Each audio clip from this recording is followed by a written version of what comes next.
Sawa, ajali za barabarani. Umeona?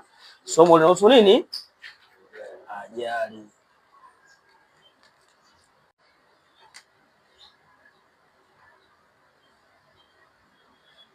Ajali, sawa? Tutaenda kuangalia vyanzo vya ajali. Sawa? Tutaenda kuangalia unawezaje kujikinga na hizo ajali, kwa sababu ajali sasa hivi zimekuwa ni nyingi sana. Yaani ajali ukizungumzia tokea vyombo vya moto tumeanza kuvitumia Tanzania hapa, kwa hizi siku za karibuni ndio ajali zimezidi, yaani badala ya kupungua ndio zinazidi. Kwa nini? Elimu watu wanapata, ndio, lakini wao wanajua nini wanachokifanya barabarani.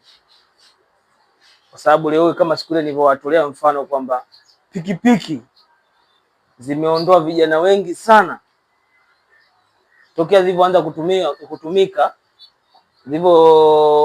walivyotoa kibali maalum zitumike kama chombo cha kubebea abiria 2000 na ngapi na 9. Tumeelewana? Sheria ilipita rasmi kwa ajili ya kuruhusu kwamba sasa pikipiki zitumike kama vyombo vya kubebea nini abiria. Wale wakongwe wa zamani wanajua, zamani ukimiliki pikipiki ni ya kwako. Lakini sasa hivi hata ukiwa na kwako kutembelea, ukipita sehemu nyingine unashangaa unapigwa mkono. Baba nipeleke sehemu fulani. Ukijiongeza wewe mwenyewe, ukiamua kutulia kuendelea safari zako pale, mimi sio bodaboda, si ndio? Kwa hiyo ilianza kutumika hapa, watu wengi tunaona. Uwezo ukakaa miezi miwili au mingapi usisikie nini? Ajali barabarani. Hiyo yote ni kwa sababu gani? Kwa sababu vijana wengi wadogo ambao wametoka mashuleni darasa la 7, si ndio? Form 4. Leo hii akiwa tu ametoka shule aenda kwa mwenzake wanachangishana hela, wanakodi pikipiki, wanafundishana, si ndio? Sasa bila kujua sheria, taratibu. Ndio lazima ukae darasani ujifunze alama, sheria ndogo ndogo za barabarani, si ndio? Hiyo yote inakusaidia wewe dereva kukuongoza, kukupa mwongozo. Kuna dereva mwingine unakuta anajua tu kuongoza gari, lakini sheria hazijui. Hajui alama. Inamaanisha kwamba yeye anachokifanya ni kufuata barabara. Hizi barabara zina sheria zake na kanuni zake barabarani. Kwa mfano unapotoka sehemu fulani kwenda sehemu fulani, ni lazima ufuate alama. Kwa sababu juzi tuliangalia kwamba askari wako wangapi. Tuliangalia aina za maaskari, si ndio? Tuliangalia kwamba hawa na wenyewe nini? Hizi alama nao pia ni nani? Nasimama badala ya askari. Tuko pamoja? Hizi zinasimama badala nini? Ya askari. Ndio maana naambiwa kuna nini? Hizi nini? Kuna alama, alafu kuna kitu kingine nini? Mataa, umeelewana? Alafu kuna yule anayevaa nini? Uniform. Kwa hiyo hao wote ni askari. Kwa hiyo kama hao wote ni askari, ni lazima uwaheshimu. Sio tu ukutane na yule anayevaa uniform, hapana. Lazima uwaheshimu ili kuzuia ajali isitokee. Kwa sababu kuna ajali zinatokea kwa sababu watu hawajui anakokwenda. Hizi alama zinakupa kujua kwamba huko mbele unakokwenda kukoje. Ndio maana kuna alama za onyo, kuna alama za amri. Onyo zinakupa maonyo, amri zinakuamrisha ufanye kitu fulani na kitu fulani usifanye. Japokuwa ni wengi sana leo hii tukisema tutoke hapa twende sehemu nikamwambia tukae hapa tuangalie makosa. Makosa ni mengi sana. Kwenye roundabout mtu badala ya kupita huko anapita hata hapo nje. Mtu badala ya kuzunguka yeye anapita shortcut. Sasa unapita shortcut na ukatokea hatujasababisha ajali. Ndio ajali zinapotokea hivyo. Kwa maana inamaanisha sisi tunatengeneza nini? Ajali. Yaani sisi madereva tunatengeneza nini? Ajali. Lakini tunawezaje kuziondoa hizi ajali? Ndio kwa kukaa darasani tujifunze. Lakini wengi wanakimbia na kwamba mimi nishajua kukiongoza chombo haina shida, si ndio? Haya, twende tukaangalie ajali ni nini? Ajali ni nini jamani? Jaribu, ajali ni nini? Jamani, hatuje kuona ajali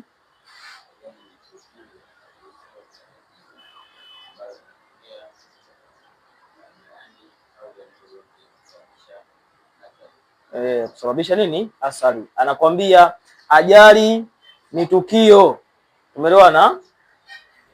Tuongezee kidogo hapo, ni tukio la ghafla, umeelewana, lisilotarajiwa ambalo linaweza kusababisha kifo, majeruhi, umeelewana?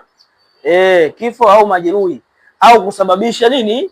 Kusababisha hasara, umeelewana? Kwa sababu mtu anaweza akatoka huko, si ndio, amekunja nyingi, gari limefeli, akaingia kwenye frame za watu, labda ilikuwa imefungwa, si ndio, pale hajamsababishia mtu, hajamsababishia nini mtu majeruhi, na yeye mwenyewe anaweza kashangaa labda ametoka salama, lakini kashasababisha nini? Hasara. Kwa hiyo ajali na vitu vingi inaweza kusababisha hasara, inaweza kusababishia kifo, inaweza kusababishia nini? Majeruhi. Umeelewana? Ni wengi sana leo wamekatwa miguu kwa sababu mtu unakuta mguu ulibanwa au ulikatika, umebaki nusu, watu wanakuja wanafanya nini? Unakuwa hauwezi kuungika, watu wanaomalizia. Vilema wengi hapo kimuuliza wewe nini? Anakuambia pikipiki, si ndio? Labda pikipiki aliingia akakutana na lori, au pikipiki mwenyewe alifeli akaanguka, kwa sababu pikipiki jamani, ikikanyaga jiwe hata upande inaanguka. Umeelewana? Na pikipiki haina bodi. Bodi mwili wako. Ile imeundwa na chassis peke yake. Bodi mwili wako. Kwa hiyo ajali inaweza kusababisha kifo wewe mwenyewe. Ni watu wengi wamekufa kwa sababu ya ajali. Leo unasikia tu gari fulani limeanguka, limeua watu 6, majeruhi kadhaa, waliopona kadhaa. Umeelewana? Lakini ajali haiwezi kutokea hivi hivi. Kuna vyanzo ambavyo vinasababisha nini? Ajali. Ajali zote tunazoziona hivi barabarani, kuna vyanzo vyake ambavyo vinasababisha nini? Ajali.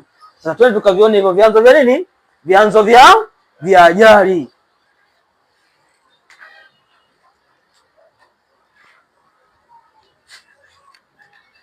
Vyanzo vya ajali. Sawa eh?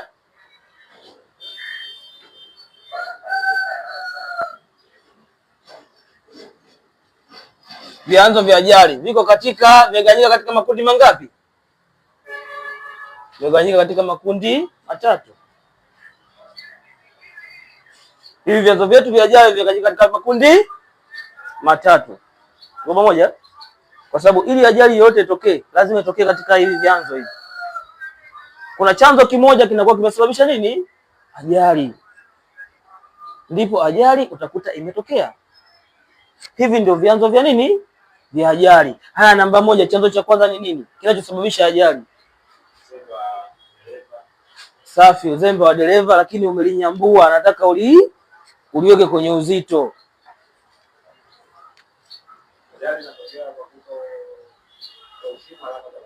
Safi, kutokuheshimu alama za barabarani.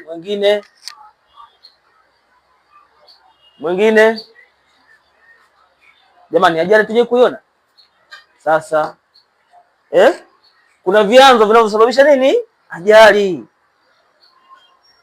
Jamani, vyanzo ili uwashe moto au chanzo chochote cha kitu, kuna ule mtiririko. Tumeelewana? Tuone wazungu wanasema nini? Process, si ndio?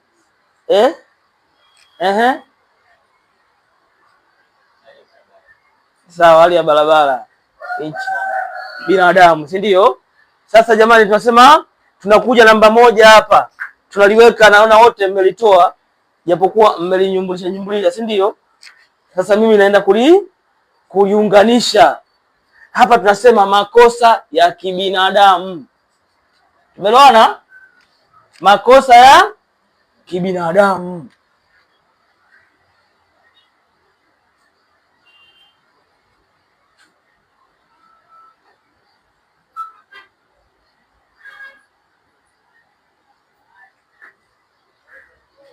Hapa kwenye makosa ya kibinadamu ndio tunakutana na nani?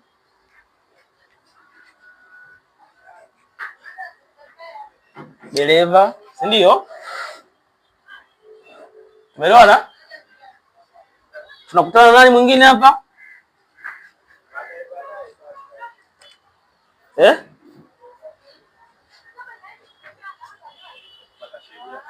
Sawa, kutofundisha safi. Jamani, nimekuja hapa mpaka hapa nimekuja nani na bodaboda? Wewe sio dereva, umekuja na nini hapa? Watembea kwa miguu jamani, watembea kwa miguu. Tumeona mpaka hapo? Kwa hapa tuna nini? Tuna dereva. Hapa tuna nini? Watembea kwa miguu. Ndio wanapatikana kwenye nini? Makosa ya kibinadamu. Kwa hiyo ukiona kwenye makosa ya kibinadamu, jua kabisa hapa kuna dereva, hapa kuna watembea kwa nini? Kwa miguu. Sawa? Dereva ndio ile unakuta labda kasinzia. Au nagi unakuta mtu katoka vizuri Morogoro. Jamani, katika udereva ukiona umechoka, paki gari pembeni, lala hata nusu saa. Umeelewana? Punguza usingizi, uendelee na safari yako. Kuna watu wanatoka mkoa wa mbali, anakuja kupatia ajali yapi? Hapo mbele. Kashaingia Dar es Salaam. Bado kidogo tu vituo kadhaa akashusha mzigo, lakini anakuja kupata nini? Ajali, kwa sababu anasema ngoja nikomae. Si hapa tunafika?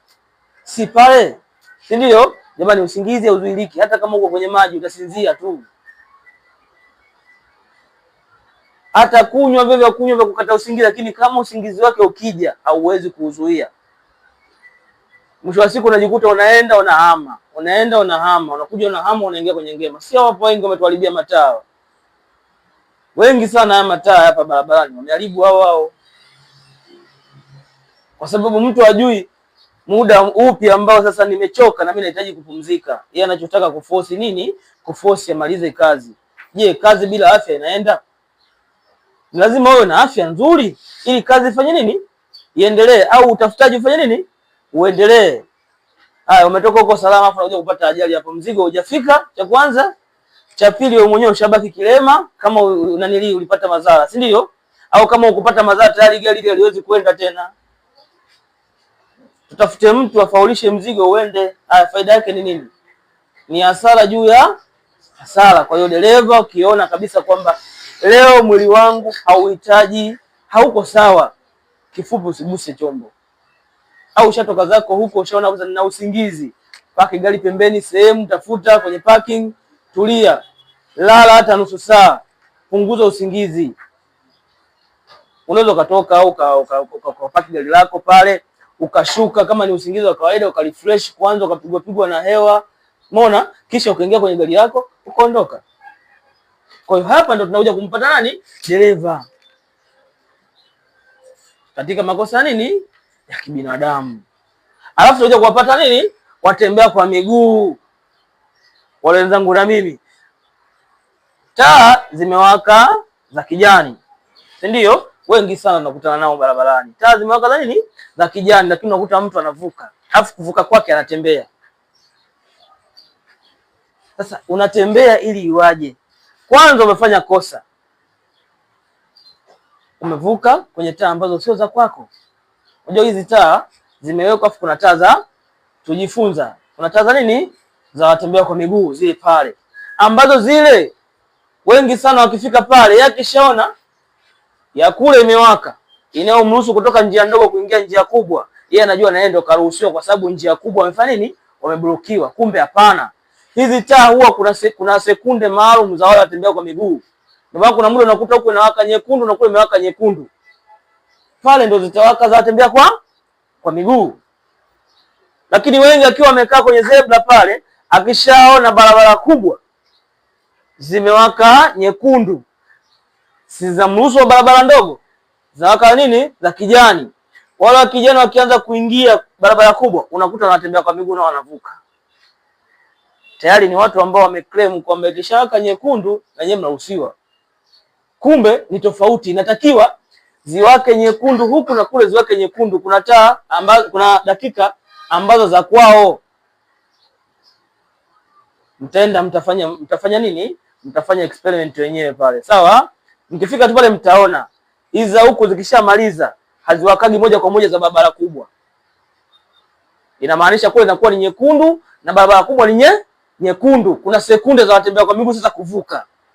Lakini kwa sababu elimu wengi tumeikosa, tumetengenezwa barabara ndio, si ndio? Lakini ile elimu sasa kwenye mataa tunavukaje?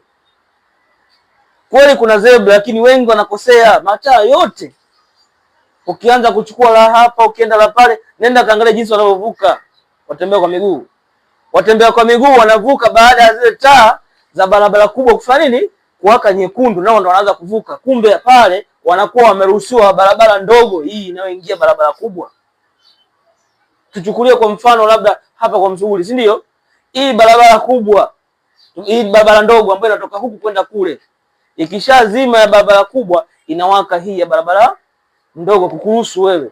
Na ndio maana hizi zina sekunde chache. Zikishamaliza pale inawaka nyekundu kote. Kuna sekunde sasa za mvuka watembea kwa miguu.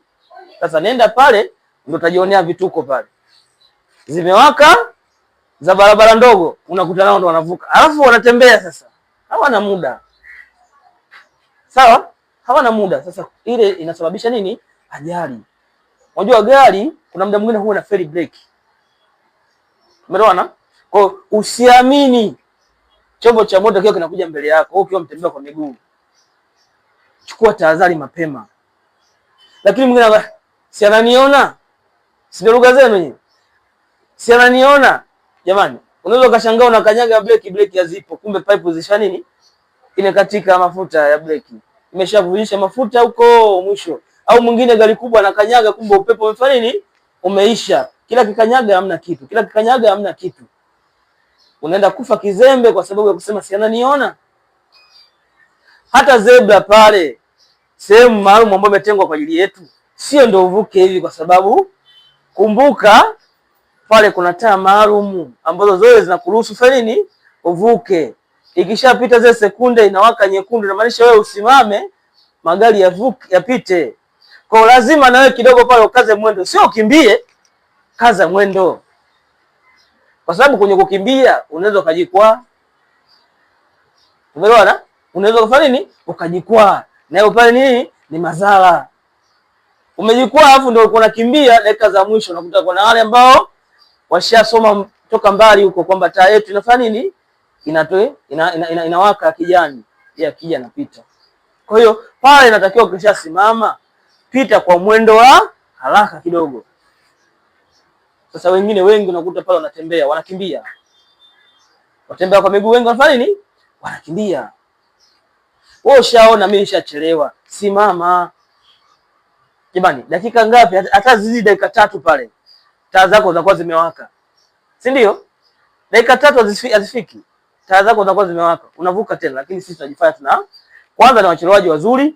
Cha pili, tunajifanya tunataka twende na muda. Ukishachelewa umechelewa tu. Ila afya yako ndio mtaji wa kwanza.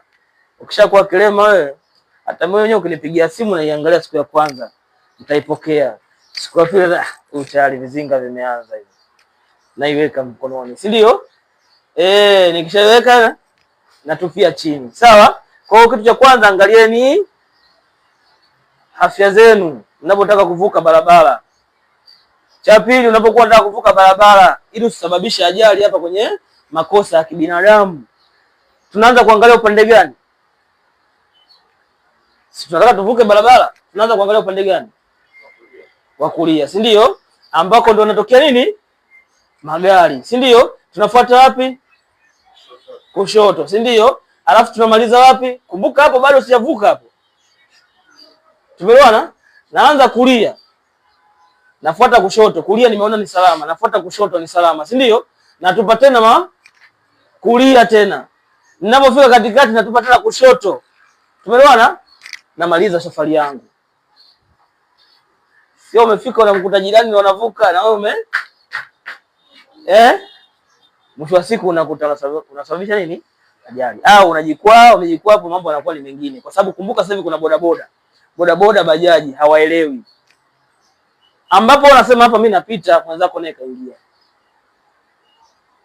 Mwenzako naye kaingia, kapenya, kaondoka. Wale ndio hawajiwagi subira.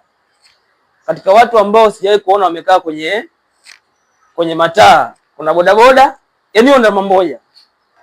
Bodaboda huwa akaagi kwenye taa. Lakini zile taa zimetengenezwa kwa ajili ya watu wote. Ndio maana kuna taa za watembea kwa miguu, kuna taa za vyombo vya moto. Je, bodaboda ni si chombo cha moto? Sasa ndio maana wale wanapata ajali sana, kwa sababu hawafuati sheria. Unakuta ni muda ambao anataka uvuke wanadamu, yeye unakuta tukapita tena, anapiga na honi. Jamani, ni kosa kupiga honi kwenye kivuko cha watembea kwa miguu. Umeona? Kumwahakisha mtembea kwa miguu kwamba hakisha kutembea, no, ni kosa. Mwache apite kisha uendelee kufanya nini? Kuna matumizi ya honi, sio kila sehemu unapiga tu. Kila sehemu ukifika, ukitaka kumuita mtu umepiga honi, ukitaka kumfukuza mtu unapiga honi, ukitaka kuna matumizi sahihi ya honi. Kuna wengine mpaka usiku wanapiga honi. Madereva nyinyi, tumeelewana? Kitu kingine ni wale ambao mnapenda kutembea na watoto barabarani, si ndio? Mnatembea na watoto barabarani, alafu watoto mnaweka alafu unakaa sehemu salama. Jamani, mtoto anatakiwa umshike upande gani? Kushoto, si ndio? Lakini kuna wengine unakuta ukamshika mtoto afu hana muda. Vyombo sasa hivi vimeongezeka. Kuna bodaboda sasa hivi wanavatiki mpaka kuna nini kushoto, ili mradi tu apenye. Yaani bodaboda anatuangalia kuna penyo, chombo changu kinapita, kuna mmoja alinasa pale, huku limepita gari na huku limepita daladala, yeye kaka katikati, hata kupiga kitu kelele. Ndio vile tu watu wakamfanyia fair. Lakini sasa unapita hapa katikati, unapita kufanya nini? Kwa nini usiwe na subira? Kaa nyuma ya chombo kingine, tuendelee, kwa sababu ni barabara ambayo ina msongamano. Lakini wao anapoona upenyo anataka kupita. Jamani, ukipakiwa kwenye pikipiki kama hiyo, usiruhusu vitu kama hivyo. Mkishapata ajali pale, hamna kumlaumu mwenzake tena. Wewe dereva nani abiria, unatakiwa wewe mkali. Bwana, hapa hatuwezi kupita. Kuna jinsi tu ukishamuona tu dereva wa pikipiki, unajua sasa hii pikipiki ni spande. Umeelewana? Wewe unakuta pikipiki inapiga mikelele, nyimbo zinazopigwa pale hata zieleweki yani. Kama watu wamechukua makopo wanatanga, si ndio? Sasa pale akiwa anaendesha chombo atasikiaje tahadhari nyingine kutoka kwa madereva wengine? Si ndio? Yeye muda wote anakuwa anasikiliza nini? Dereva anatakiwa, ndio basi kwetu tulisema dereva anaona na macho mangapi? Si ndio? Jicho moja pale linakuwa tena hakuna tena pale, si ndio? Wewe unakuwa unaangalia tu mbele. Umeelewana? Inamaanisha kitu chochote ambacho kinatokea uwezo ukakisikia hata kwa sauti. Yes, no, wanavyoweka kama video vyao vile video vyao vile. Tena mnapiga kelele kweli kweli. Haya, tumeshaangalia na watembea kwa miguu kwamba lazima uangalie upande sahihi wa kutembea. Uliangalie gari. Sawa? Kwa mbele. Sio ulipe mgongo. Hapana, usilipe mgongo gari. Inamaanisha unapolipa mgongo lazima likafeli breki, itapita na wewe. Inamaanisha hata likifeli ukiwa unaliangalia hivi ni rahisi kukimbia. Umeelewana? Haya. Tunaenda. Chanzo cha pili.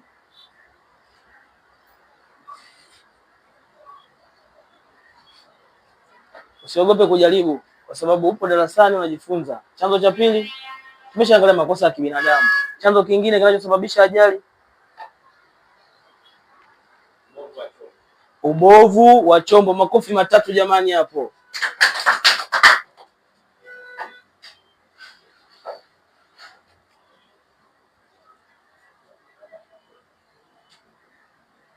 Ubovu wa chombo. Wale ambao mnaamka asubuhi hamfanyi ukaguzi wa gari. Sawa?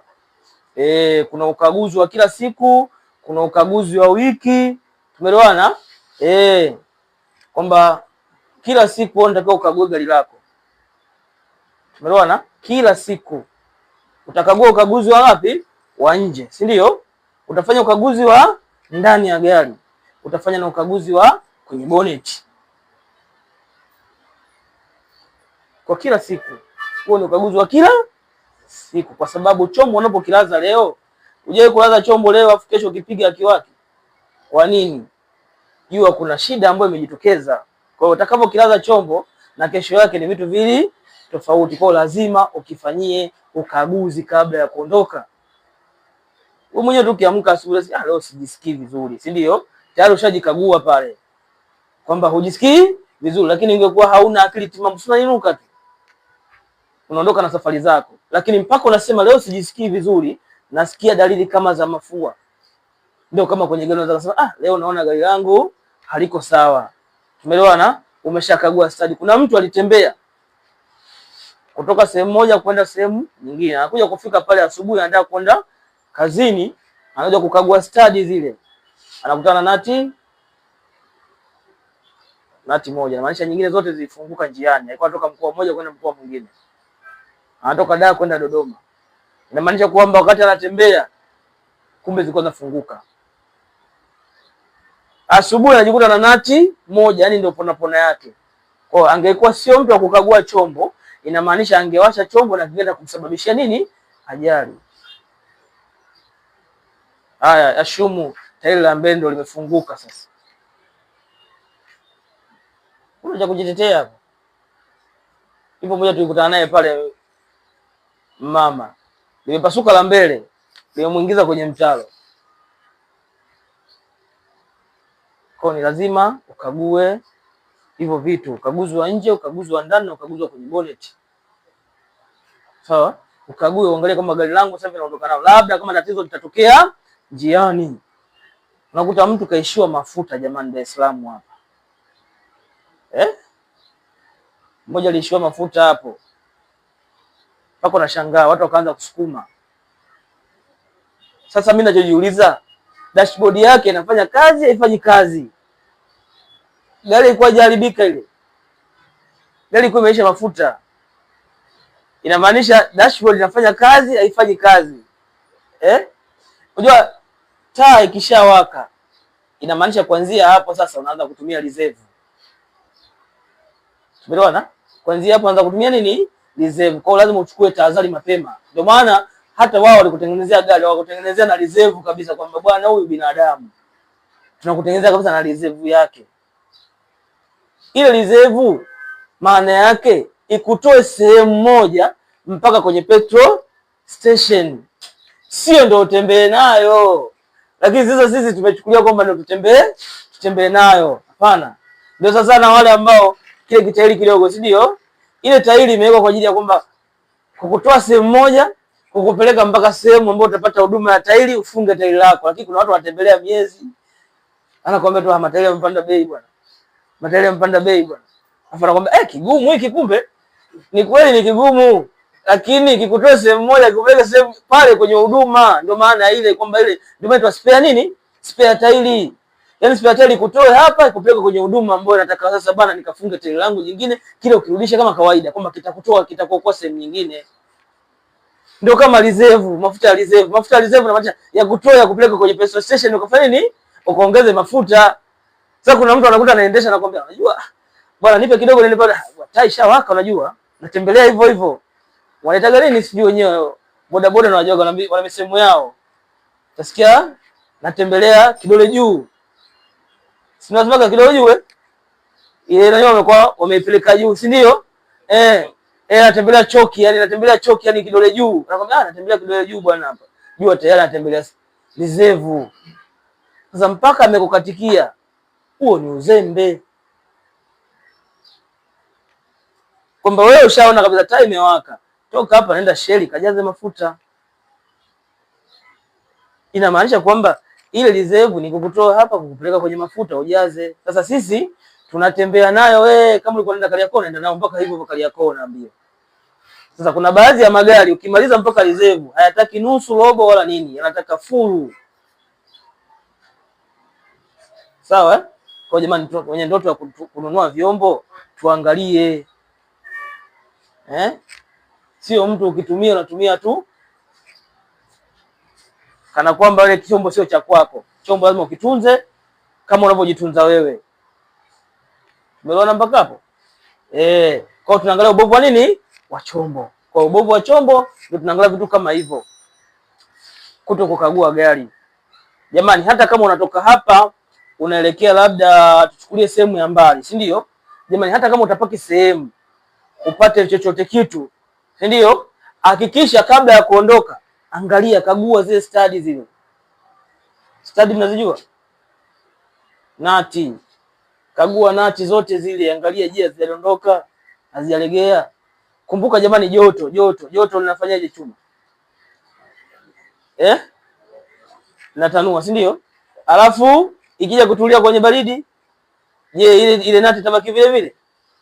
Tumeelewana? Na pia unakuta barabara zetu ndio zile za road, si ndio? Nyingine unakuta za matuta, mwingine kuna mwingine kwenye matuta apunguzi mwendo, akipita anapita na hizo, anaona raha inavyodunda. Unaua shoka hapo pale, nati kama zilikuwa hazijanili vizuri unakuta zinalegea. Kwa lazima ufanye matumizi sahihi ya chombo chako. Leo unasikia chombo kikipita basi, kwa sababu gani? Tayari shoka hapo pale, shughuli imeisha. Kwa lazima unapopaki chombo chako, kabla ya kukiondoa, kagua, je, hazijananili? Na ndio maana mtu mwingine unakuta lazima uwe na nini, na spana, si ndio?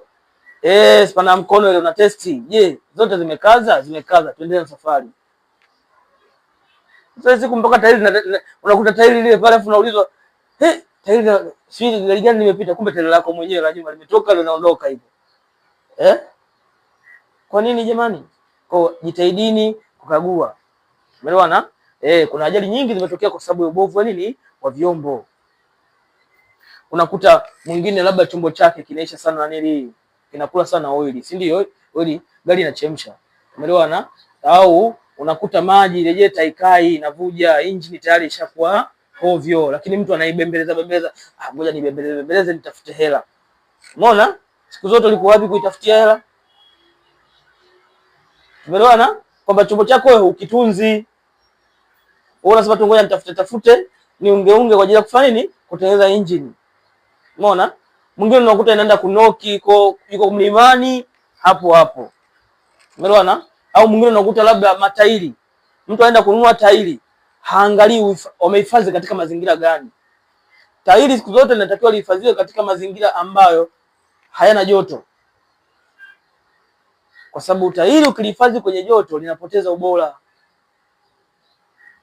Kwa hiyo wewe umeenda kuchukulia tu ndani, unasema tu hili liko vizuri bwana, liko vizuri hili, kashata kubwa. Nyinyi mnaangalia kashata tu. Kashata kubwa hizi. Wewe ukija pale unaweka. Huko barabarani sikia tu limebust. Mjasikia mama za tairi kiwa na bust hapa. Na tena unakuta mtu kanunua halina hata miezi miwili. Kikawaida tairi linatakiwa likae miaka hii. Lakini sasa hivi kuna uchakachuaji, na pia mbali na uchakachuaji, nchi yetu sisi ina joto. Kwenye sehemu zenye baridi, yaani tairi kikawaida linatakiwa likae miaka mingapi? 5. Lakini ni kutokana pia na matumizi. Uwezo ukatoka hapa safari zako hapa Mwanza. Baba, unajua ukitembelea tairi mchana na usiku ni vitu vile tofauti.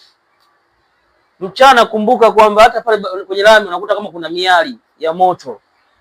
Umeelewana? Sasa tairi lipite, tairi limeundwa na nini? Tairi limeundwa na mafuta vile vile. Lami imeundwa na mafuta, si ndio? Kwa hata ulikaji ni mkubwa. Umeelewana? Kwa mnapoenda kununua matairi jamani, angalia imehifadhiwa sehemu gani? Na imehifadhiwa vipi jamani? Matairi yanahifadhiwa kwa kusimama. Sio tu umefika tu pale hilo. Weka tu, wewe haufuatilii hivyo vitu. Kikubwa tu umekaa zako pembeni wanakufungia tu, haina shida. Simamia chombo chako. Angalia tairi imenunuliwa, sawa, angalia halija expire jamani, kuna taarifa pale. Mungu akutujalia kuna siku tutasoma taarifa zilizopo kwenye tairi. Tulijue tairi vizuri. Lina tarehe lilipotengenezwa, si ndio? Alafu lina size ya rim.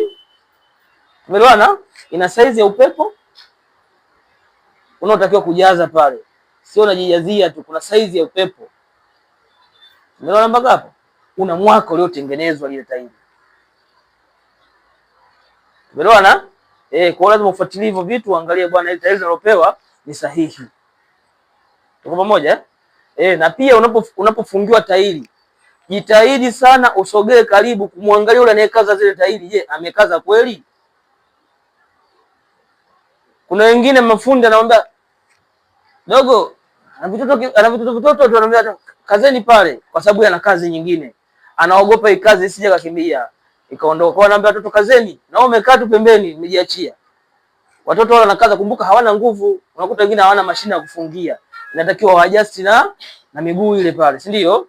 Kwa hiyo unakuta wamefunga, nguvu zake ni ndogo, wao wamepita kwenye zile zinaanza kufunguka. Kwa lazima umwambie bwana, njoo mwenyewe, hakikisha hivi vitu. Kazi imefanyika, imefanyika vizuri, kaza vizuri, na wewe unaona kabisa kwamba pale kweli imekaza. Nati imeshika. Ulikuwa unabadilisha tairi moja, lakini mwambie pitia zote. Hakikisha hazijalegea. Yani ulikuwa unakaza tairi, yani unabadilisha tairi moja, lakini mwambie pitie na nyingine na matairi mengine, kuangalia haya kulegea wakati unaendesha gari. Kwa lazima ujue kwamba chombo chako kuna ukaguzi wa kila siku na kuna ukaguzi wa wiki ule. Kwamba kuna matezo madogo yale, peleka kwa fundi. Bwana fundi, naona kuna kitu fulani, hebu adjust clutch na nini? Kama ni manual, adjust clutch bwana, naona clutch hivi ina shida hii. Bwana breki yangu naona inasumbua bwana, kuna tatizo gani? Hivyo vitu vidogo. Sasa weekend nyewe mkifika kadamse. Jamani, Mungu atusaidie. Sawa uhai ni wetu, uhai wa uji mara mbili. Haya, tunaenda ya 3. Tumesema makosa ya kibinadamu, ubovu wa chombo. Kitu cha 3, chanzo cha 3 cha ajali. Safi. Lakini hapo sasa tunakuja hapa. Hii imekaa kwenye makosa ya kibinadamu. Ubovu wa miundombinu wa barabara. Liweke kiujazo, nijibu lakini liweke kiujazo.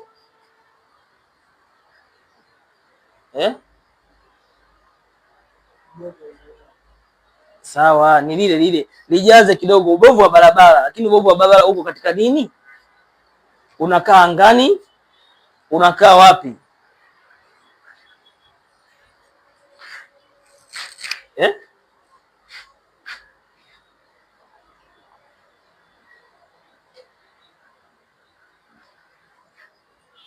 Umeona? Mazingira. Kwa nini tunasema mazingira jamani? Kuna ajali inatokea, unasikia ukungu, si ndio? Au je, kusikia? Unasikia ukungu umesababisha mwingine unasikia barabara fulani mbovu. Jamani, kuna baadhi ya barabara jamani, kama hujawahi kupita hiyo barabara, usikimbie. Tumeelewana? Kumbuka miundombinu yetu mingine haiko sawa, kwa sababu mtu unaambiwa hapa bwana, usitembee zaidi ya tani hizi hapa, si ndio? Lakini mtu unakuta overload mzigo. Kinachofuata hapo ni nini? Kumbuka hii lami imetengenezwa kwa kiwango maalum, kwamba hiki kiwango inatakiwa mzigo fulani usifanye nini. Sasa pale huwa tunajikomoa wenyewe, unaona? Uko lazima upate faida ya siku moja afu uharibu barabara ambayo utaitumia kwa muda mrefu. Kwa sababu unapo overload mzigo, si ndio? Kumbuka unaenda kuharibu. Sasa kama wewe hapa tuchukue kibaraza, si ndio? Tumuite tu fundi wa kawaida kwamba gongelea hapa afu tupigie simenti. Alafu nilete fuso limejaa nini? Mchanga, tulipitishe pale. Je, kitabaki kibaraza kweli pale? Hakiwezi kubaki bado. Ndio kama barabara mnavyoziona. Barabara zile zimejengwa kwa kiwango maalum. Na ndio maana unakuta ukienda kwenye barabara za mtaa hawataki tani zaidi ya ngapi? 10. Kwa sababu kule umetengeneza kwa ajili ya magari madogo haya ambayo tani zake ni ndogo. Wewe unatoka zako huko na kokoto za Msolwa unaenda kupita pale. Kwa lazima tuangalie kabisa kwamba tunaoharibu barabara ni sisi wenyewe, madereva. Mtu una overload tena unapakia weka mbele huku. Yaani wana technique zote kwamba nikiweka hapa mzigo. Yaani mzigo ukisema utambaze hivi. Ukienda kuupima vizuri unakuta umezidi tani. Sasa barabara unaharibu. Ndio kama hivyo unakuta barabara kama matairi kabisa yani. Kumbuka hivyo shindilio kwamba akasema hapa mzigo wetu utapita mzigo kiasi kadhaa. Ukipita kiasi kadhaa hauna shida, uweze kubonyeza hii nini, hii ardhi. Wewe unaenda kupitisha zaidi ya ile. Kinachofuata hapo ni nini? Bado ajali. Ile uharibifu na maanisha sasa kwa lazima tuangalie. Hapa mazingira tunasema kwamba barabara sasa kishakuwa vile. Nenda ni mikoa ya huko unakuta barabara kweli haiko hivyo. Iko yani tayari kwamba watu wa overload. lami tayari ishachimbika chimbika. Kitu kingine unakuta kuna baadhi ya sehemu labda lami ina kawaida ya kuchimbika chimbika. Kuna sehemu kila wakirekebisha unakuta kesho mtakutana na shimo. Jamani, mje kukuta sehemu kama hizo? Zipo, si ndio? Wanajitahidi kurekebisha. Kwa hiyo wewe kama unajua sasa hii njia si kupita, usipite kwa spidi. Pita ukiwa unasoma mazingira. Dereva mzuri ni yule anayetafuta ajali wapi inatokea, sio anafuata barabara. Anatafuta wapi hatari inatokea, wapi hatari inatokea. Kwa hiyo inamaanisha muda wote anakuwa busy anaongea na chombo chake na kuangalia mazingira. Umeona mpaka hapo? Kwa hiyo lazima uangalie. Kwa sehemu nyingine unakuta kuna vishimo, wewe umetoka huko. Gonga shimo. Bado ulikuwa unaongea na simu. Ile gari inakuhamisha.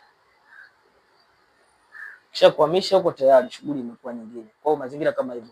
Kuna mazingira ya mvua, umeelewa na unakuta mtu mvua kabisa imenyesha ya kutosha. Anaona kabisa mbele mimi sioni. Lakini mtu ana force aendelee na safari.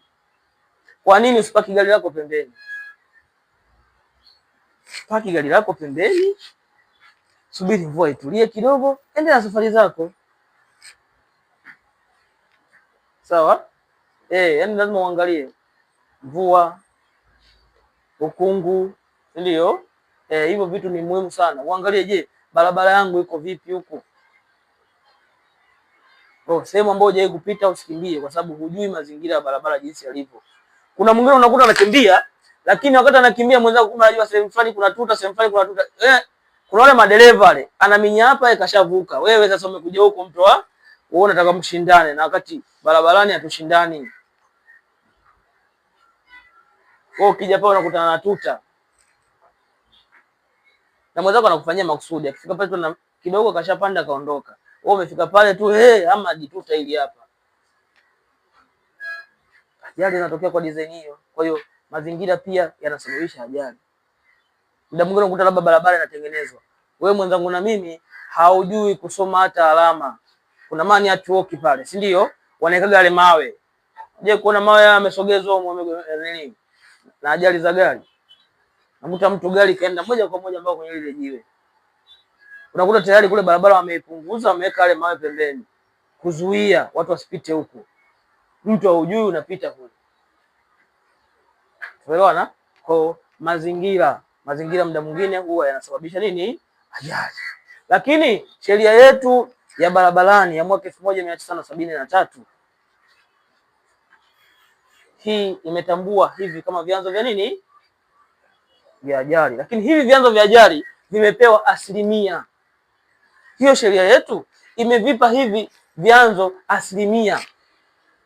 Sawa? Tunakuja hapa. Kuna makosa ya kibinadamu namba 1, si ndio? Makosa ya kibinadamu. Si ndio? Haya makosa ya kibinadamu yamepewa asilimia ngapi? Ajali yoyote unayoikuta barabarani, cha kwanza lazima ujue kabisa kwamba uangalie hapa kuna makosa nini? Alafu ikaja sheria yetu hiyo ikatambua kwamba ubovu wa chombo. Ubovu wa nini? Ikaipa asilimia ngapi? 16 kwa ajali zote. Kwa asilimia 16 ya baadhi ya ajali huwa zinasababishwa nini? Na ubovu wa chombo. Ukiona baadhi ya ajali unajua pale bwana ubovu wa chombo, tairi lilipasuka kama tulivyoelezea. Umeelewana? Kitu kingine namba 3 ambayo ni nini? Mazingira, si ndio?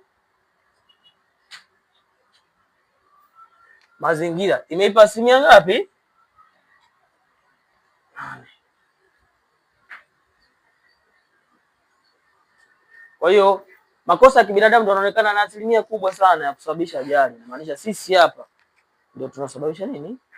Ajali kwa asilimia kubwa. Yaani Tanzania kadri vyombo vinavyozidi kuongezeka ndio ajali nazo ziko nafanya nini? Zinaongezeka. Kwa nini? Kwa sababu watu hawafuati sheria. watu wafuate nini? Sheria. Lakini tungekuwa tunafuata sheria, kuna baadhi ya nchi vyombo wametuzidi, magari wametuzidi, lakini sisi tumewazidi ajali. Umeona? Watu wanakimbia, hawataki kusoma. Hapa mlipo nyinyi mnatengeneza msingi wa udereva. Sawa? Msingi wa nini? Wa udereva. Ndio mpo hapa mnatengeneza msingi wa udereva. Huko mbele mtajijua wenyewe, lakini ukishapata msingi kila kitu kinawezekana. Bila msingi hata nyumba inabomoka. Kwa lazima utengeneze msingi, nenda kaendeshe gari lako. Wewe hata kama utakutana na dereva anaendesha gari la mkoa, atafanya kosa, lakini wewe msingi si unao, utamwambia hapo umefanya kosa, na umefanya kosa 1 2 3. Kwa sababu msingi wa udereva unao. Na msingi wa udereva upatikani tu barabarani. Okay. Watazipata kwenye grupu au unazo hapa? Okay, lete. Tumeelewana?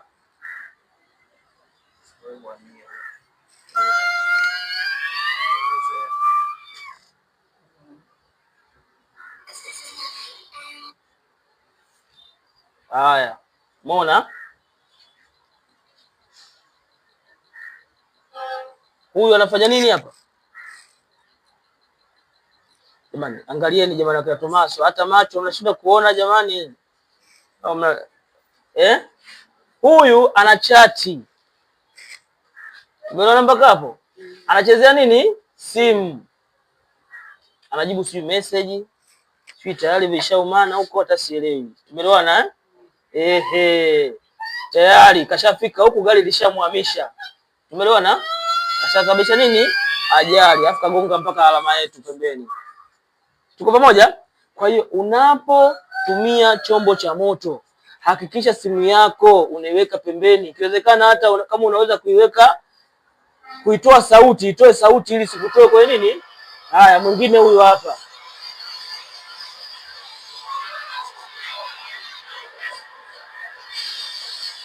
Nini kimetokea hapo? Sio alimuogopa huyu, tayari yule kwa shafeli. Hiyo mambo ya speed hayo. Haya, mwingine huyu ukungu. Umeona? Ukungu. Unasababisha nini? Ajali. Kwa hiyo siku zote unapokutana na hali ya mazingira, jua namna gani ya kukiweza chombo chako kutokana na yale mazingira uliyokutana nayo. Sio umetoka huku unaenda sehemu nyingine unachukua tabia za huku unapeleka kule. Umekutana na watu, ndio maana ukuta watu wengine wakitoka mikoani, ukimwambia kuendesha gari kwenye misongamano hawezi.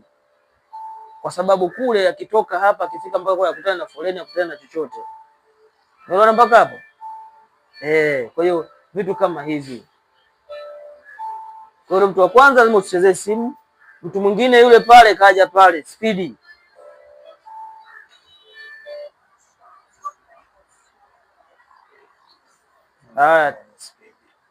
Haya, mwingine huyu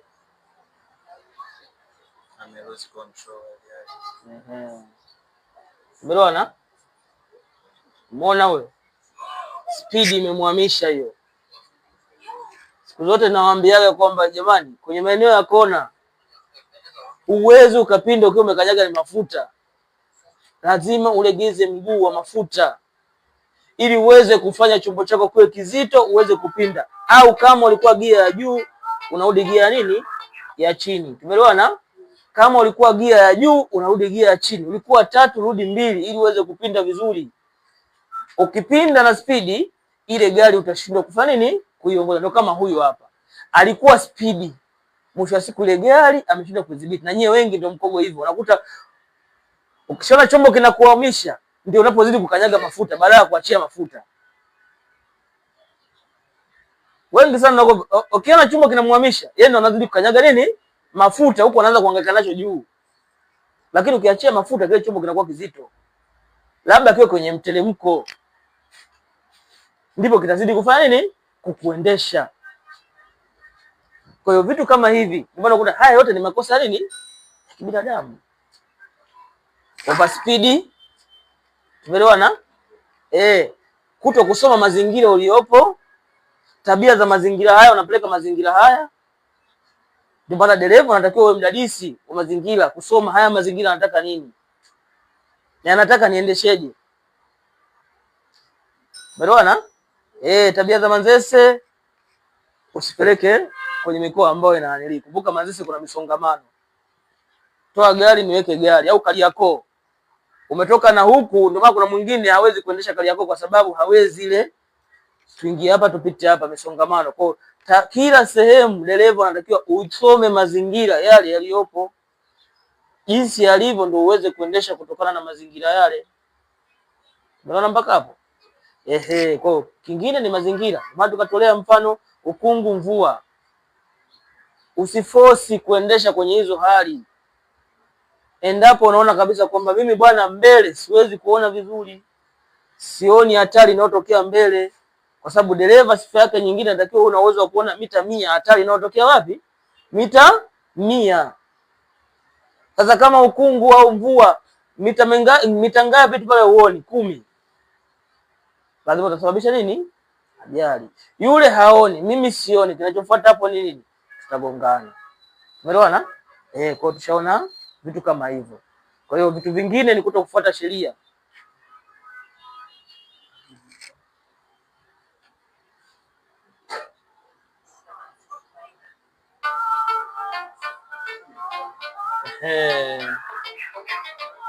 Unaona hiyo? Ajali umeona hiyo? Yuko nasema kwamba watu kutokufunga nini zile stadi, kutokukagua nati kama zimekaza. Umeona pale? Tairi limefunguka. Umeona hiyo tairi limefunguka? Jamani, na tairi likifunguka pale, ukuta unaanguka huo. Tairi la gari kubwa, ukuta unaanguka. Kwa sababu linakuwa na spidi. Kwa hiyo umeona hili? Kwa lazima ukague. Huku unasababisha ajali na wewe kule unaweza kusema nini? Kupata nini? Ajali. Umeona hii? Huyu hapa. Kwa hiyo unaangalia kabisa kwamba lazima mkague hivi vitu. Umeona huyu hapa bodaboda ndio uko busy kabisa na mambo yake huyu. Sasa hapo unaanza kumlaumu nani? Unakuta bodaboda kaeka foni. Bodaboda na mawazo ya nyumbani. Muda wote nimekwambia dereva lazima utafuta hatari inatokea wapi. Hivi nafikia angeangalia side mirror basi ngeliona lile. Angeongeza mwendo. Mtu kaka kajisahau. Haya, mwingine huyu hapa limepata pancha simu limefunguka na yenyewe. Hata tairi kama hili likutana na ST. Ndio mufuli, si ndio? Haya, mwingine huyu hapa. Nini hicho? Kashinda kucontrol mwendo. Tairi hilo hapo limefunguka. Jamani, sasa nakimbiza mpaka tairi jamani. Huyo. Jamani, hilo tairi sio siku limefunguka nataka kulizuia. Jamani, acha. Linakuwa na speed. Hilo jingine, umeona hilo? Hilo linakuja. Hilo. Kwa lazima mkague, hata kama unafika sehemu umepaki chombo chako, wakati wa kuondoka kagua. Ndio maana uwe na wheel spanner ile. Kwa nayo ile ni nzuri kwa sababu kabla ya kuondoka chukua, anza kutest, je, ziko vizuri. Unatoka hapo unaenda safari ya mbali, kagua. Asubuhi kagua. Zirudie zile ziko vizuri. Ndio maana ukaguzi wa nje. Kagua nati zako zile ziko sawa, ndio kama hivyo unavyoona. Hilo. Haya, tayari hapo mazala. Ulipe magari ya watu, bado na kwako wenyewe linakusubiri. Haya, tunakuja hapo. Wazee wa usingizi.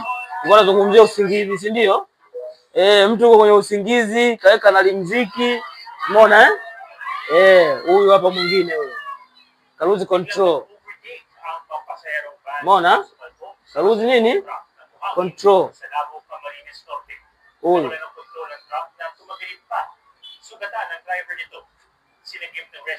Huyu hapa ameruzi nini? Control. Wewe ukiingia kwenye kona unaingia na zote. Jua haya mazingira anataka nini na mimi natakiwa niendeshe katika msingi upi. Umeelewa namba hapo? Kwa hizi ni mifano ya baadhi ya ajali ambazo zinatokea barabarani. na huwa zinasababishwa na nini? Makosa nini? Haya yote ni makosa ya kibinadamu. Tumeona mpaka hapo? Hapo tumekutana na makosa nini? Ya kibinadamu. Lakini katika haya makosa ya kibinadamu, sheria yetu hiyo imefanyia utafiti na kugundua kwamba asilimia 72 ya ajali zote huwa zinasababishwa na dereva. Watu kwa elfu kubwa. Asilimia ngapi? Zilizobaki ni ngapi hizo? Tunarudisha kwenye hisabati. Kama mlipata reli namna gani miswaki mseme. Jamani, 76 ukitoa 76 tayari tumeshatoa ngapi hapa mpaka tumepata 72? 4 jamani. Hesabu hizo. 4. Hapa tunapata nini? Watembea kwa miguu. Si tumeona? Watembea kwa miguu.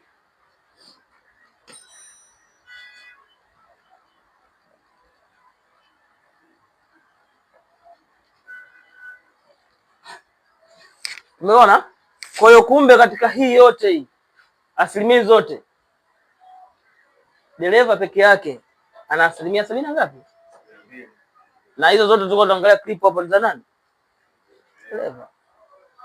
Jamani, hata sasa hivi ajali itokea hapo, kitu cha kwanza yeye nenda kaangalie pale ni nani aliyesababisha. Unakutana na mwamba hapa katulia. Sawa? Hivi kuna ajali gani unakuta dereva kafa? Chache, si ndio? Kiona hiyo ajali unajua kabisa kwamba alisinzia. Nao pia alisababisha, yani kasababisha afu mwenyewe kasinzia. Lakini ajali zote dereva huwa anaziona. Hapa bwana, mimi tayari niko over speed, si ndio? Chombo changu hapa kishanishinda. Tasikia tu anamwambia Tingo, panda kitandani huko juu. Kaa upande wangu. Si ndio? Madereva wao wanasikia kaa upande wangu. Sababu anajua tayari kinachoenda kutokea ni nini. Magari yote utasikia tu kafa gari hili imepata ajali. Kafa Tingo na abiria wengine. Dereva amepona, dereva anatafutwa. Si ndio inavyokuaga hivyo? Dereva amekimbia, anatafutwa. Kwa hapa aliona ajali. Lakini kisheria unaambiwa ni haki yako wewe kama dereva kufika salama, kutoka salama na kufika salama pamoja na ulio wabeba. Kwa hiyo wale walio wabeba ni lazima uwafikishe salama, uwatoe salama na uwafikishe salama. Ndio dereva. Lakini wale wanatoka na watu salama, hapa kufika pale tena kashachinja. Huyo sio dereva. Na unakuta kabisa kosa ni la kwake.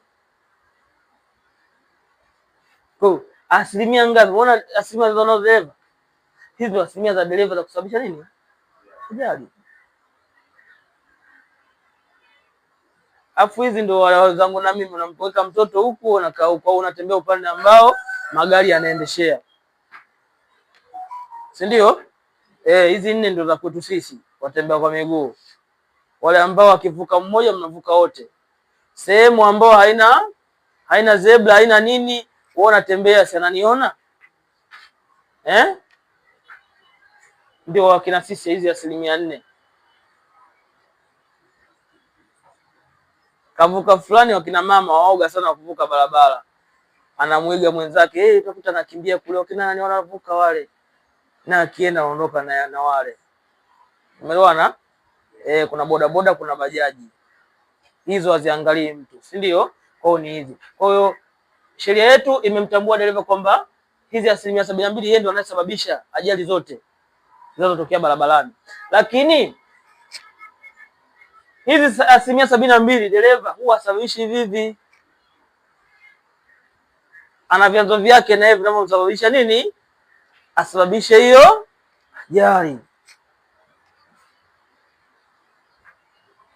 Kwamba ana vyanzo ambavyo vinasababisha naye asababisha nini? Ajali. Tunaenda kuviangalia sasa. Ili tuzipate hizi asilimia ngapi? 72. Ni vitu gani ambazo vinamfanya dereva mpaka asababishe ajali?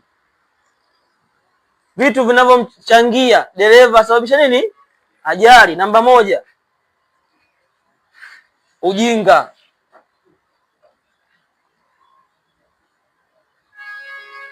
Kwa nini ujinga? Nataka mtu anielezee kwamba dereva anasababishaje ajali kwa sababu ya ujinga. Mbona jibu la jepesi tu? Yaani unaligeuza hivi, unalipeleka hivi, unalipeleka hivi, afu unaenda.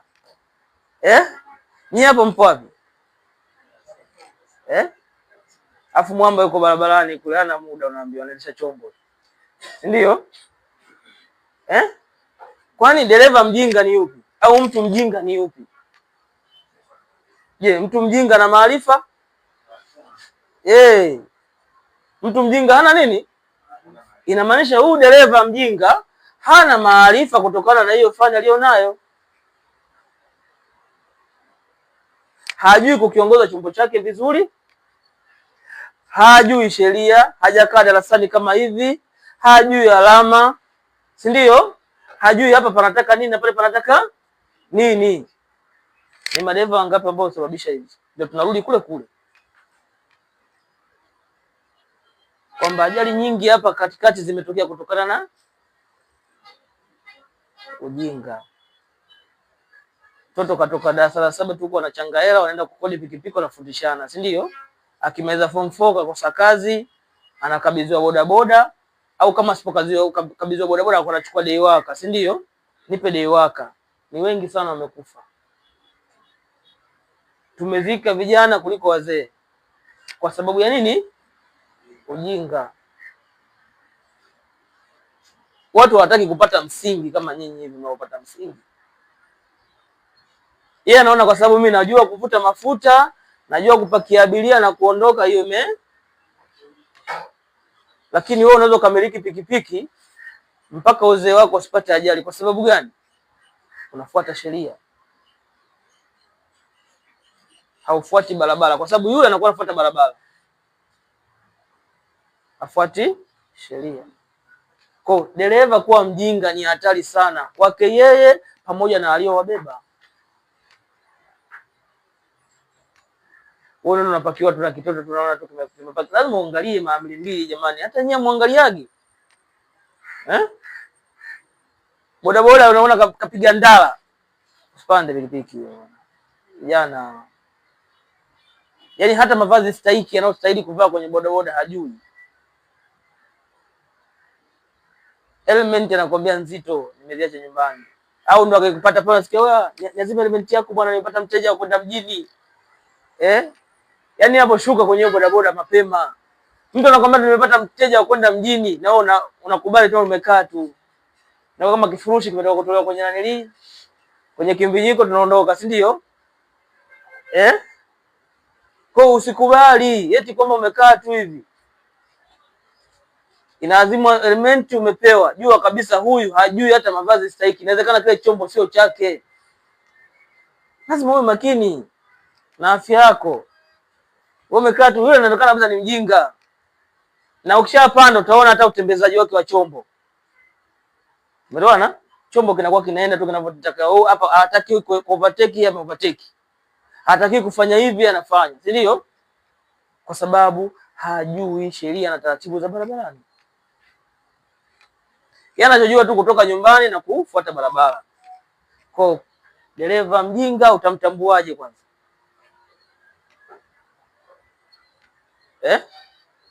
Tunamtambuaje dereva mjinga?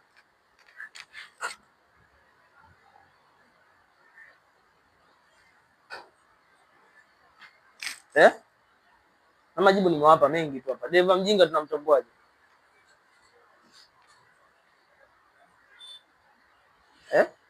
Haya, hajui kukiongoza chombo chake vizuri. Si mjinga wewe?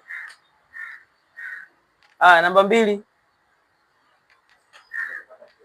Hajui namna ya kufuata sheria.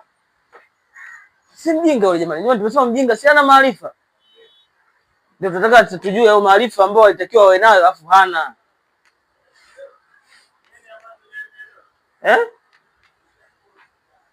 Nyingine namba 3.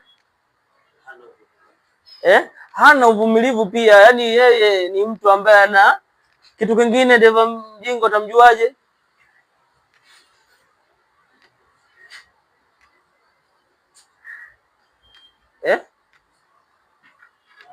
Kwamba huyu ni dereva mjinga, au mnapenda kulitumia tu dereva mjinga kweli, si ndio? Lakini hatujui ujinga wake ni upi ambao kaufanya pale.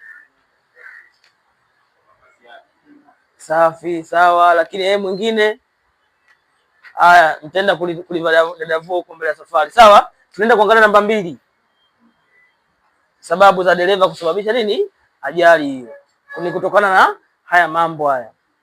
Kingine ni nini? Sawa, usingizi upo ndani humo, usingizi huko, kuna sehemu upo wewe umelinyambua. Sasa mimi nataka ulijaze. Uzembe.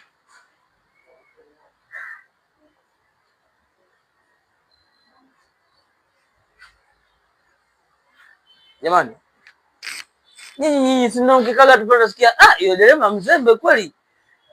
Ukikutana tu na ajali unasikia yule dereva mzembe kweli. Uzembe wake ni nini hapa?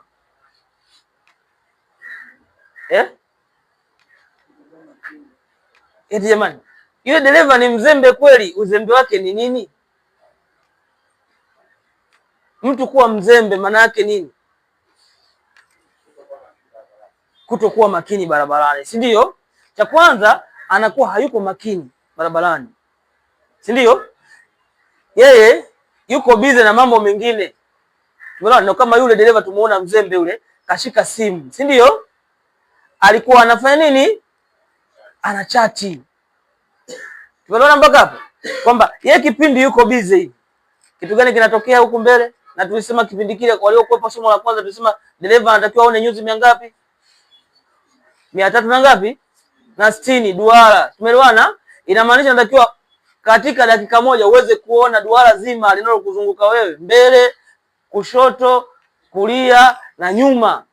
Wengine mnaulizaga kile kioo cha mbele cha nini? Kile kinaitwa driving mirror. Ni kioo cha kuendeshea ambacho unaona gari kwa mbele. Tumeelewana? Kwa hiyo wewe unakaa dereva ule mzembe, yeye yuko zake busy tu, unaambiwa. Anachezea tu simu. Nini kinatokea? Amekutana na kitu kingine, unakuta kaonana tena nyewe madereva, Mungu wangu. Amekuta sio dada kapita kule, sikia watu wanashangilia, naye kama kabisa macho kamisha huko anamwachia nani? Hauje kuonaga madereva anahama, inamaanisha kwamba dereva anazembea, ni mzembe. Kwa hiyo huyu dereva wetu mzembe inamaanisha anazembea katika nini? Utendaji kazi wake. Inamaanisha anakuwa busy na mambo mengine anaacha. Unaona? Kwa hiyo dereva wetu kuwa mzembe ni hatari, kwa sababu atajisababishia ajali. Wewe unazembea uko sehemu ambayo unajua usahihi ni hatari, unaanza kuchezea simu. Umeona? Ulizembea, unazembea sehemu ambazo unajua ni hatarishi, kwamba hapa naweza katokea kitu kingine chochote. Umeelewana? Dereva wewe unaweza kukuta hata sehemu kuna katazo, wewe kwa sababu ulikuwa bize na mambo mengine unaweza usione ukapita. Kuna wangapi nasikia nimepigwa tochi ndio kashtuka hapo, na wakati kibao kimemuonyesha nyuma kwamba hapa sio ruhusa kutembea spidi fulani, lakini yeye anashindwa kumuelewa yule, kumheshimu askari yule. Anataka askari mwenye sare, ndio anakutana na tochi inamulika pale kwamba umeover speed. Kwa unapokuta alama ile, jua yule ni askari, lazima umheshimu. Ulikuwa unatumia simu hivi, sometimes unakuta mtu anaongea na simu, yani kuanzia safari inaanza mpaka anafika alikotaka kwenda. Uwezo ukaniambia kama yule anaangalia nyuzi 360 ni uongo, si ndio? Kwamba yule anakuwa yuko busy na mambo mengine. Kwa dereva kuwa mzembe ni hatari. Ya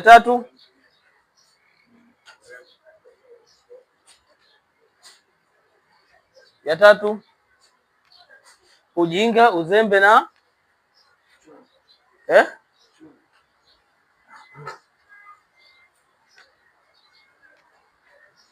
utaweka hapa, si ndio? Uzembe huo unaona kabisa mimi nasinzia, kwani usipaki chombo pembeni unakomaa, si ndio? Hapa jamani, ujinga, uzembe, mapacha watatu hao.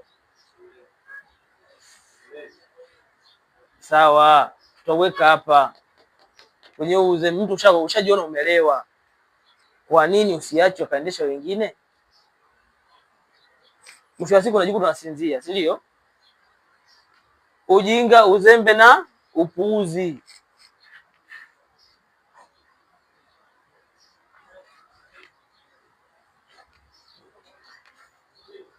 Dereva mpuuzi ikoje? Na utamjuaje kwamba dereva ni mpuuzi?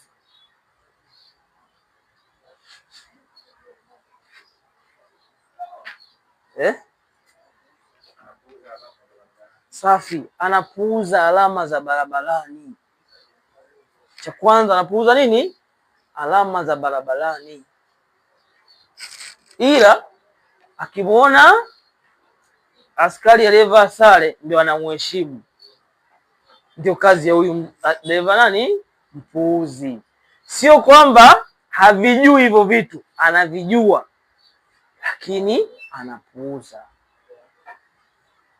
Kitu kingine, huyu mpuuzi kwenye kivuko cha tembea kwa miguu yeye hazingatii. Sawa, hazingatii. Akikuta hata kuna watu yeye anapita na anapigia sana na honi kwamba bwana pisheni mimi nipite. Sio kwamba hajui kama pale natakiwa atoe kipaumbele, lakini anafanya nini? Anapuuza. Kitu kingine, anapuuza wapi?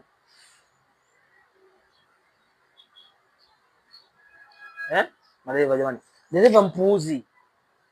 Nasikia nikafanya kosa la kipuuzi sana pale.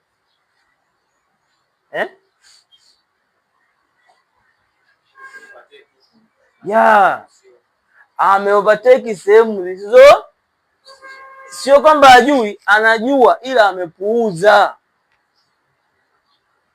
Kwamba ameovertake sehemu ambazo sio sahihi wewe kuovertake. Kitu kingine, mpuuzi jamani, anapiga hata honi hospitali, wapi huko kwenye mahakama. Inaruhusiwa dereva kupiga honi huo? Siruhusiwi. Yeye anafanya. Sio kama hajui, anajua. Ila anafanya nini? Anapuuza. Ambaye hajui ni huu ujinga. Huyu ndo hajui chochote, yani yeye ndo 50 Ulaya, si ndio? Huko hayupo. Tumeelewana? Yaani ni yule ambaye huko hayupo tunamtafuta. Huyu hapa mjinga. Lakini mzembe na huyu na mpuuzi wanajua wanachokifanya, sio kama hawajui. Ila tu uzembe unaweza kaja pia kwa mjinga huyu. Kwa sababu sometimes unakuta unachezea simu kwamba haukukaa kwenye msingi wa darasani, si ndio? Ukafuta huo ujinga. Umeona? Kwamba kama ukukaa darasani ukafuta huo ujinga, tunakuhitaji wewe. Ni yule dereva mjinga, si ndio? Kwa hiyo anapuuza wapi tena? Mwendo kasi, si ndio? Mwendo wake unakuwa ni kasi. Haangalii hapa ni sehemu gani natakiwa niendesheje, si ndio? Hapa ni sehemu ipi natakiwa niendeshe kwa spidi ipi. Ndio wale ambao mtani kwetu, si ndio? Kwanza kuondoka anaondokea na 2. Hamjawahi kuona? Kuondoka anaondokea na 2. Yaani mpaka anafika pale roundabout ana 3 ana 4. Tumeelewana? Yaani kuondoka tu anaondokea na 2. Mwendo kasi, lazima muangalie niko mazingira gani, natakiwa nifanye nini. Walioweka alama sio wajinga. Wamekuwekea lile eneo kuonesha kwamba hili eneo ni hatarishi. Kama utafanya zaidi ya hiki tulichokuambia sisi, au utafanya tofauti na hiki tulichokuambia sisi. Sawa madereva? Kwa hiyo fuata sheria, fuata alama, fuata michoro ya barabarani inataka nini. Si mnaonaga madereva hapa sio kwamba hawajui kwamba kwenye mataa pale natakiwa kuna mstari wa zebra, si ndio? Hautaki kuvuka. Lakini bajaji, si ndio? Bodaboda kama kawaida tunajuaga ndio kawaida yake. Wanakaa mbele ya ule mstari. Au kuna dereva mwingine sasa anachokifanya, nilimuona mmoja hivi. Anachokifanya si zimezuia za kunyoka hivi. Yeye anaingia kama anakuja huku. Hapa akipita huku anapita moja kwa moja. Umeelewana? Yani anaingilia kama anataka kukunja huku, alafu anakunja huku anaondoka. Yani kana kwamba alitokea njia ndogo. Sio kama ajui kile alichokifanya kama ni kosa, anajua. Lakini anafanya nini? Anapuuza. Sasa kwani angesimama ingempunguzia nini? Mtajionea tu barabara hizi njia nyingi hizi. Eta na waya abiria. Sawa? Wapo wale wanaosimama pale. Hapo wamesimama, wapo wa aina nyingi pale. Kuna wapuuzi na kuna wajinga hapo. Kwenye iko na kwenye mataa pale. Sio sehemu ambayo inaruhusu, kituo kiko mbele. Sawa? Wao wanapakia abiria hapa. Ni hawa nini? Wapuuzi. Na wengine kuna ujinga. Kwa sio kama ajui kwamba bwana hapa sio sahihi. Anajua. Lakini kwa sababu yeye naye ana malengo ya kwake tofauti, afuati sheria. Siku ambayo madereva mtakuwa mko mmenyosha hivi, basi naamini hata ajali zitapungua. Lakini tunaanza na nani? Tunaanza na wewe. Tukianza na wewe na wale wengine tutaanza nao wenyewe vile vile. Kwa hiyo nakuwa tunaanza na wewe. Wewe ndio ukae mfano. Hatutaki ajali. Sawa? Ajali hizi unazoziona, hii ajali. Kuna watu sasa mpaka leo kuna baadhi ya makampuni yamefilisika kwa sababu ya nini? Ya ajali. Kuna watu wamepoteza wapendwa wao kwa ajili ya nini? Dereva huyu. Sawa? Unasikia tu familia moja, si ndio? Hizi ajali. Kuna mwingine unakuta alimsindikiza, umerudi na familia nzima, wamepata nini? Kuna ile ajali ya kwenda sijui Arusha, walikufa familia, si ndio? Mama akampa mwanae aendeshe, twende gari mpya, si ndio? Kwa nini usimtafute dereva? Niletee. 200,000 inakufanya unapoteza uhai, na hiyo gari yenyewe imeenda na maji, si ndio? Tafuta dereva. Sio mfano wa dereva mtu ambaye hana uzoefu. Umeelewana? Akuletee chombo chako. Sasa haya, umepata faida gani? Wewe umeondoka. Mwingine naye ameondoka. Si ndio? Alafu hiyo chombo chenyewe ambacho utakao kwenda kiendesha, ndio kiendesha wapi? Kwa hiyo msijifanye mna uchungu na vitu vingine bila kujali afya zenu. Bila kujali uhai wenu.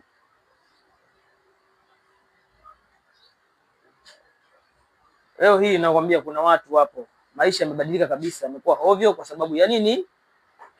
Ajali. Tuchukulie wewe na kaduka kamoja, mtu limepotea sehemu kule, limepita na limefagia. Maana kuna watu hata kufuatilia bima tu hamjui. Si ndio? Mtu kishapata ajali kule, limetulia huko, watu wamefariki, unasema tu Mungu Bwana alitoa, jina lake libarikiwe, si ndio? Jamani, basi lolote kiliona linatembea barabarani, jua kabisa na wale waliopanda pale wamekatiwa bima wale. Umeelewana? Hiyo mtakuja kusoma baadaye. Sawa? Somo la bima. Jiandae wenye vyombo, mje mkakate bima sahihi. Siku hizi kuna hadi bima za uhai. Mtajua nyinyi sasa. Au unasema jambo? Montres. Wamekuona? Hawajakuona. Watakuona baadaye. Sawa? Kwa hiyo dereva ustahili kuwa unapuuzia hivi vitu. Jamani, hiki chombo cha moto unachokiona, yaani sasa kama wanasema gani, umefanya nini? Umekoki bunduki, si ndio? Muda wowote unaweza kaifyatua, ndio kama hii. chombo cha moto. Inamaanisha utakapotaka kukitumia tofauti na vile ambavyo kimestahili, kinakuletea madhara muda huo huo. Mshaambiwa sana, sheria zilishasema sana msitumie simu, lakini watu mnapuuza, mnatumia zenu simu, si ndio? Mshaambiwa sana jamani, mkiendesha muendeshe na viatu,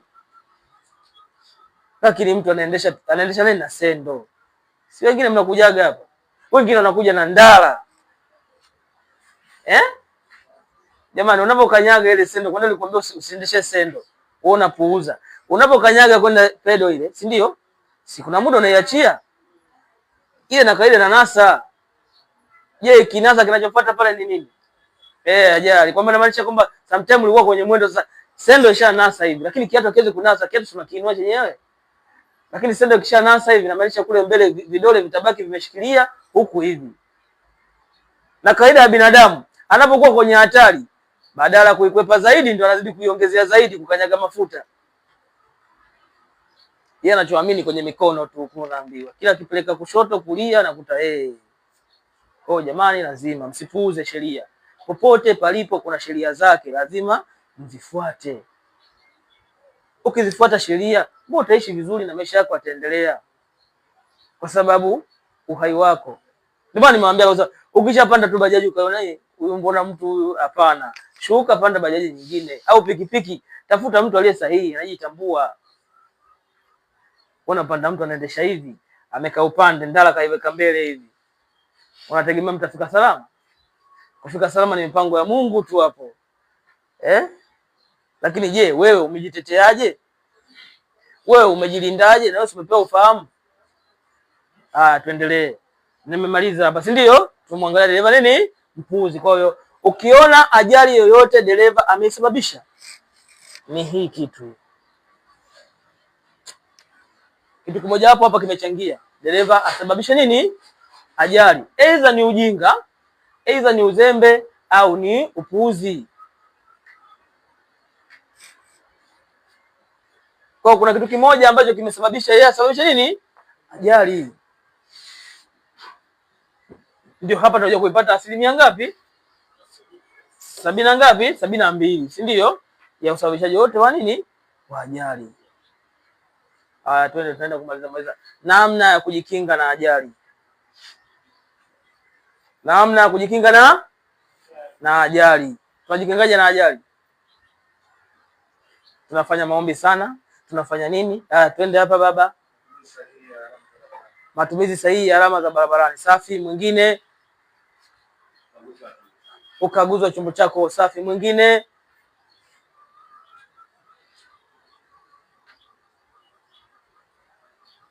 hakuna